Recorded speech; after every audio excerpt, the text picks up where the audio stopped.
Bubusisiin ng Office of the Ombudsman ang computer ni late Public Works Undersecretary Catalina Cabral. Narito ang politiko update ni Andrea Salve. Limitado lang at sagot sa ilang partikular na tanong. Ito raw ang natanggap ng Office of the Ombudsman nang makipag-ugnayan kay Batangas Representative Leandro Leviste. Matapos nitong i-anunsyo na hawak niya ang kumpletong listahan ng umano'y mga dokumento ni yumaong Public Works Undersecretary Cathy Cabral. Buhay pa raw si Cabral noon at kinakatawan ng kanyang abogado. Investigators from the Office of the Ombudsman approached him as a matter of prudence and diligence. He did not present the entire set of files he claimed to possess even when asked to do so. This will differ from the congressman's public statements suggesting that the full Cabral files had already been shown to or reviewed by the Office of the Ombudsman. Ilang sources na rin daw ang lumapit sa ombudsman at nagsabing may mga kopya sila ng sinasabing Cabral files.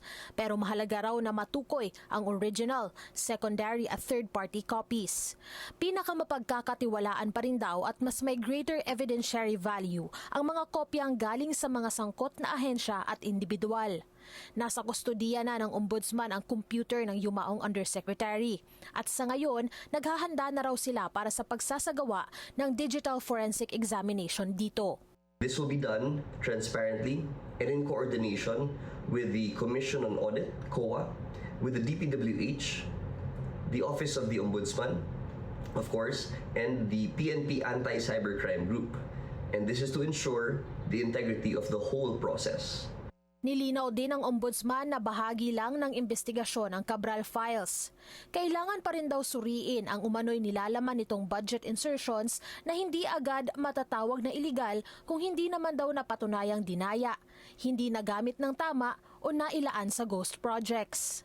Una na ring sinabi ng Malacanang na nasa kamay na ng ombudsman ang authentication sa kumalat na Cabral files dahil lahat ng original documents ng yumaong undersecretary ay naipasa na sa kanila ng DPWH.